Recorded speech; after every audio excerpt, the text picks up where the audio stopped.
I am so excited. I feel like I need a jingle. I need a theme song for when I'm really excited, which is all the time. I'm so excited, and I just can't hide it.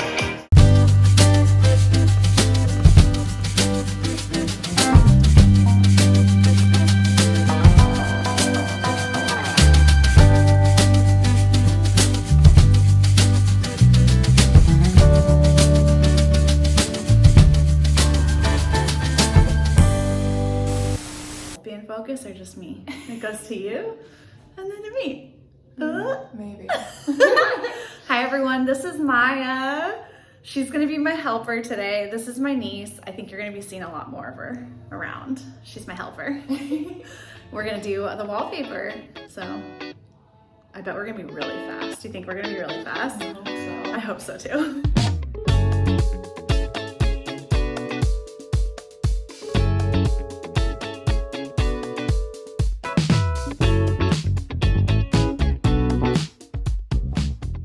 This was my very first time ever using the peel and stick wallpaper, and the first thing that I did was go straight to YouTube and start looking at videos on how to best apply it, along with reading the instructions from the Etsy shop that we purchased it from.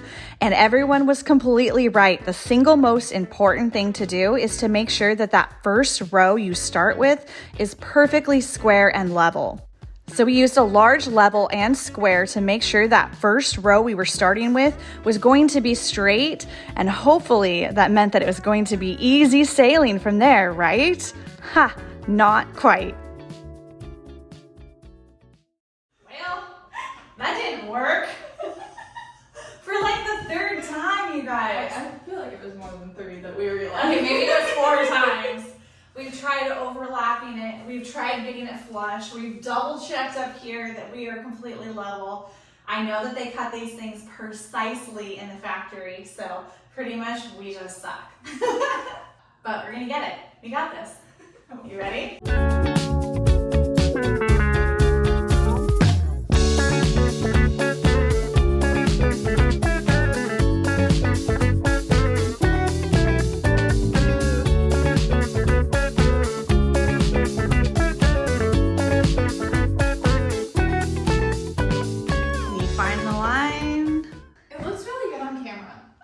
Not when you go up close. Look how bad that is. Oh, okay. It's really hard because look how good the top section lines up.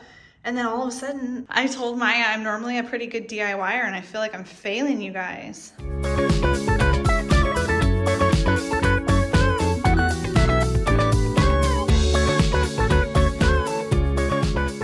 Makes your arms tired, huh? Yeah, it's kind of fun though. I might have totally screwed up, but if we get that. You can hang something. A little piece of art. Improvise. And we definitely don't want that little random.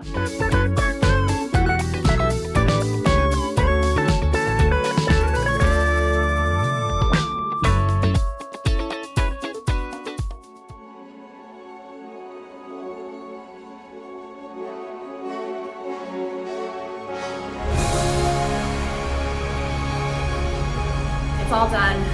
We did it. I'm proud of us. It was harder than we expected.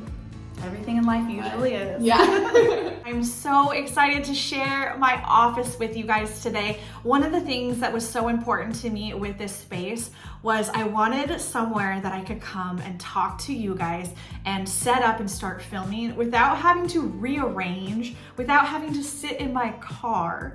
I always feel like a hot mess when I'm getting ready to film and I've got to move the pile of towels off of the table so that I could sit there, or pull the TV off the credenza so I can set up a little vignette to film there. So I'm really excited today to share my entire office makeover with you and have a place to sit down and just hang out with you guys.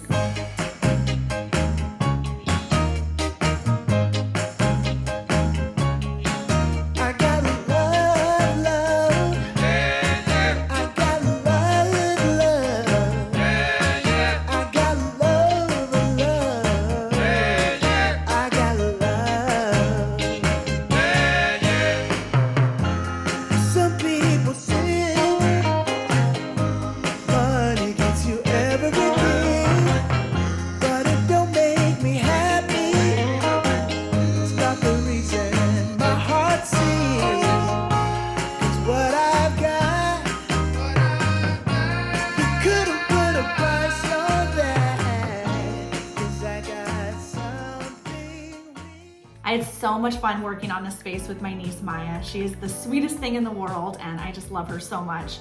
And so it's really fun for me now that I moved back home closer to family to get to spend more time.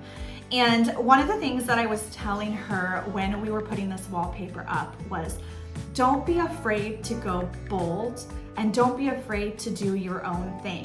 I know so many of you are not gonna like this wallpaper, and that's okay. And I really wanted her to understand why I felt that that was important and what that means to just be yourself and to be bold and go for it. Do your own thing. And you can always listen to criticism and you can always listen to feedback with an open heart and an open mind. But deep down, I think the most important thing is for you to do what makes you happy. And this space makes me really, really happy. I think that this is a very fun space for me to be in. When I walk into the room, it's just kind of like, pow, there's the wallpaper. And I think that that's part of what makes this a fun space for me. It just feels exciting and a little bit colorful compared to some of the other places in my house. There are so many things in this space that I truly love. And I think that's what's fun about putting a space like this together with things I've collected over time. There's not one thing that I'm excited about. I'm excited about everything in this space. First, I have to acknowledge my poor monster. So he is not doing very well since I moved him here to this house. And we've got some wire hanging from the ceiling there to give him some extra support beyond the pole in the back. But I repotted him because it was time for him to get a size up for the pot.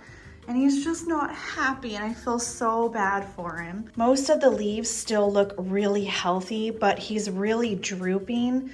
And I think it's a little bit of a lack of light and just the trauma of being repotted and moved. We didn't lose any branches, which is amazing, but they're all just kind of drooping here at the bottom. So I've got some special plant food I'm gonna try giving him, and then I've ordered a light that I'm gonna put here, kind of shining on him during the days when we're not here, just to make sure that he gets lots of light. This is actually the brightest room in the entire home right now. Hopefully the grow light will help him. And if you guys have any tips on what to do after the trauma of being repotted and moved, please let me know in the comments below because my poor monster's sad. Other than my George Nelson bookshelves downstairs, this is my second favorite piece of furniture that I own. Love this desk because it has a shelf here on the back side. It has a couple drawers on the other side, and it just has a very classic mid-century boomerang shape. I thought this would be such a fun desk for my film studio because you know I love my shelfies, and that is not enough over there. I need more than just that. So I thought it would be fun to have this as my filming desk because then I can decorate this little shelf down here. So keep an eye out because this is where I'm gonna be putting some of my favorite pieces as I find them. Oh, and we have to have a moment here for my Lisa Larson Afghan hound. You know that I have been looking for one for years, and this was a very special gift from my friend Roger, and it actually came from his personal collection. So I will cherish this, and it has a new home with my other little Lisa Larson critters that I have so far. I also have a Japanese copy of the Afghan hound that a subscriber sent to me. She found it at a thrift store and was actually going to donate it back when she realized it might possibly be the piece that I was looking for. And while it's not an authentic Lisa Larson, they can definitely still be buddies. I've got that one packed away right now because we are still not done moving. And I have not given her a name yet, so if you have any suggestions, I would love to know if any of you have ever owned an Afghan hound, and maybe I will name it after your dog. So please comment below if you've got suggestions for a good name for her. I want to take a moment to thank today's sponsor for this video, Audible. Growing up, I was homeschooled, I was dyslexic. Well, I still am dyslexic. That hasn't changed, but I've learned how to manage it and cope with it. I also have aphantasia, which means I have no visual imagery at all in my mind's eye. So as you can imagine, reading in my childhood was very difficult for me. But thanks to my mom, I grew up around books my entire childhood. I even loved reading so much as a kid that I would sign up for the summer reading classes at the local library. Fast forward to adulthood, and now there is this amazing thing called audiobooks, which has completely transformed the way that I read and how often I can read books. When I listen to an audiobook, I can now focus on the story instead of stressing my mind trying trying to figure out the letters and put the words together. And on top of that, you add the opportunity to listen to the actual author reading their book or a brilliant actor doing it. And it just makes the entire experience more exciting and fun. And the most important thing is it means that I can now read books while I'm doing other things like working. As an Audible member, you get 1 credit every month, good for any title in the entire premium selection. And you get to keep those titles forever in your Audible library. And you also get full access to the popular Plus catalog, which is filled with thousands and thousands of audiobooks, original entertainment, guided fitness and meditation, which you know that I love, sleep tracks for better rest, and a lot of amazing podcasts. I personally love listening to business podcasts when I'm doing my shipping because it fills the time, but I also feel like I'm becoming a smarter businesswoman. A few years ago, I even took a train from Portland, Oregon, all the way to New York City just because it sounded like a fun thing to do, all by myself, by the way. And I downloaded 3 audiobooks for that train ride, even though I was only gonna have time for 2. And thankfully I downloaded all 3 books because we got stuck in North Dakota for 11 hours, which was an entire audiobook. That's when I listened to The Martian, which is kind of funny because now I have this correlation between the flat plains of North Dakota and Mars. So you never know when you're gonna need a 3rd audiobook. It was a very memorable trip, in part because I had my audiobooks from Audible. With your Audible membership, you can download titles and listen offline anytime, anywhere. This is huge for me when I'm traveling to flea markets because there's so much downtime waiting in airports on the airplane where you might not have your Wi-Fi or internet access. So you can have them downloaded to your phone, not need to worry about that at all, and it really makes the time fly by.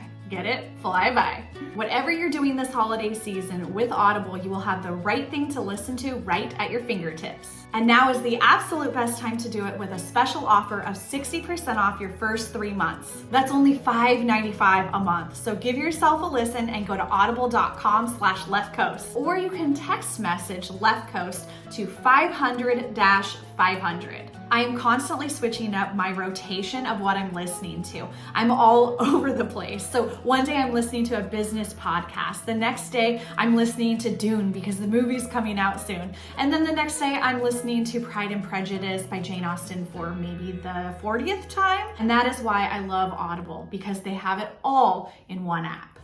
This is proof I am an absolute maximalist to my core.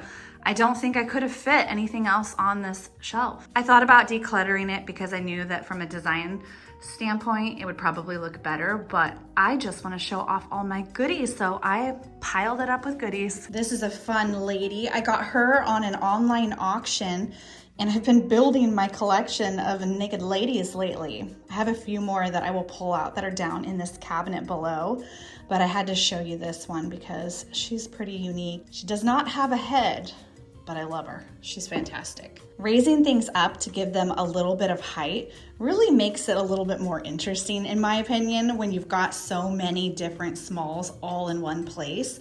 You've really got to stagger them in height, and you don't just have to use books.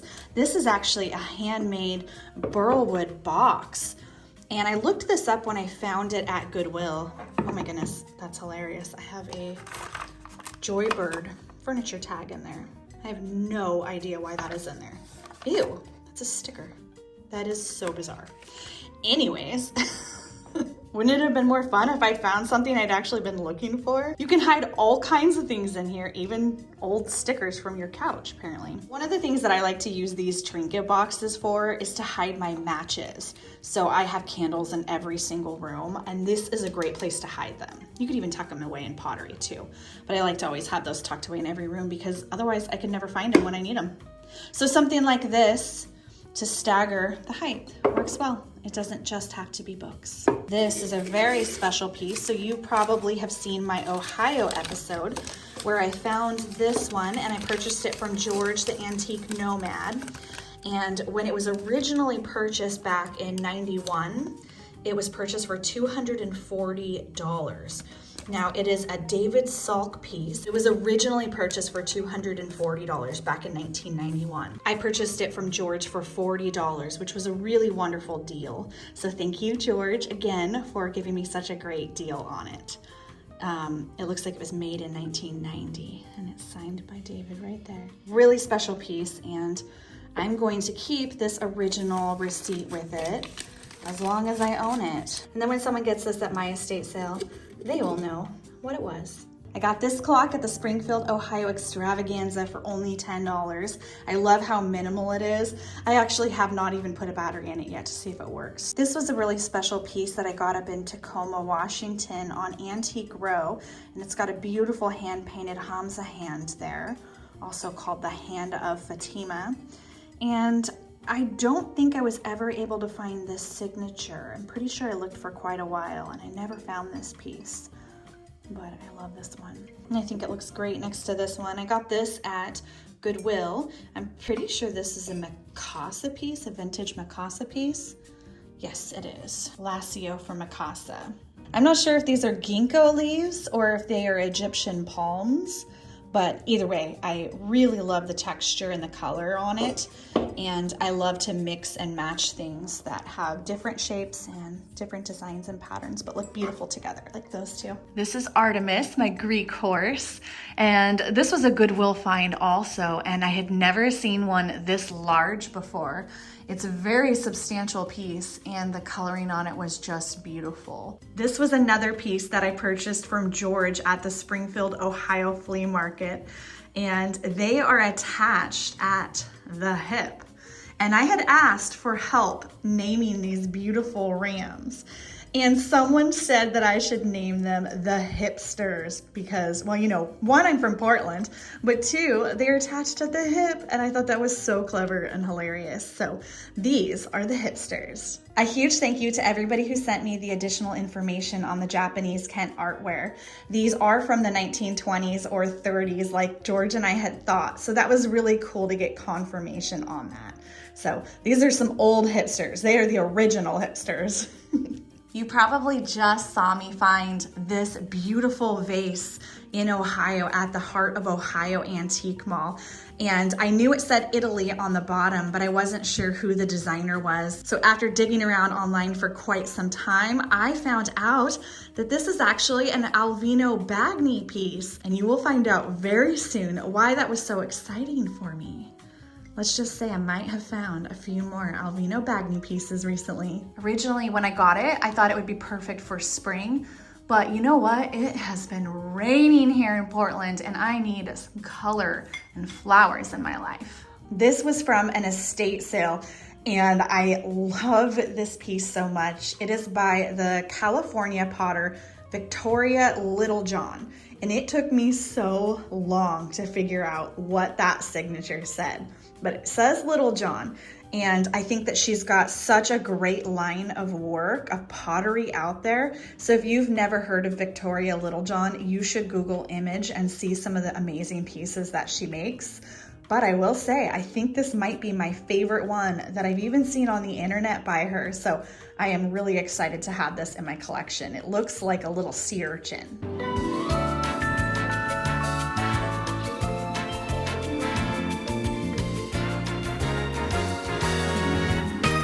Even though this is my own home, everything I did here in this room was temporary. The floors are the same, the walls are the same other than the wallpaper. So I'm really hoping that this inspires those of you who are renting to go ahead and just go for it, have some fun with your space, and even if you don't own it, that is no reason not to decorate it in your own personal style. This is a fun little vintage Mikasa piece that I got for $20. It still has the price tag. And I got this one at that epic estate sale that I went to a few months back. And I think the shape and color on this one is really fun. And I have another triangle shaped one down below in the shelf that I can show you too. Another thing that I like to do for staggering height is not just place things on books and burlwood boxes, but I also like to have things that are a little bit flat down below too. And this is a beautiful Michael Anderson plate. And I just think this is stunning. I got this at an auction recently and I love the colors on it. Even though I don't have a lot of yellow and orange and red in my home, I do like to have a few of those colors in there just so not everything is brown, blue, and green. And I think this plate is just beautiful.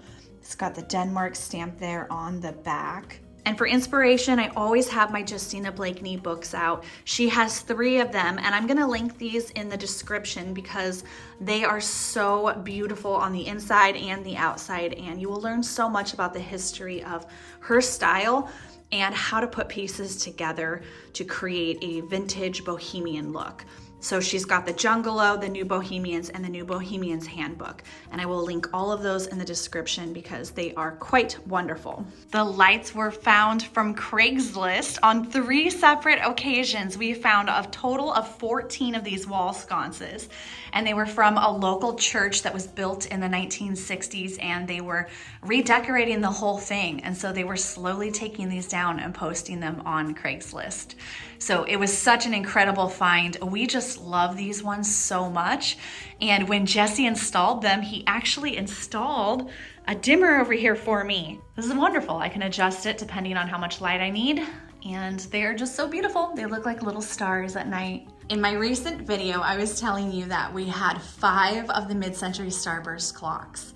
And this is probably the nicest one out of all of them.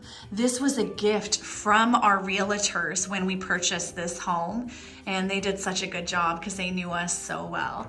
And they actually purchased this from Persnickety Vintage, which I also showed you that vintage store in my last basement makeover video. So it's such a beautiful clock, and for right now, it's gonna live right here amongst all my stuff. I found this wallpaper on Etsy, and I will link it in the description. We were just having a lot of fun that day, and it's not perfect at all, but I think it's good enough. You'll have to let me know if you can see all of the spots that we didn't line up perfectly.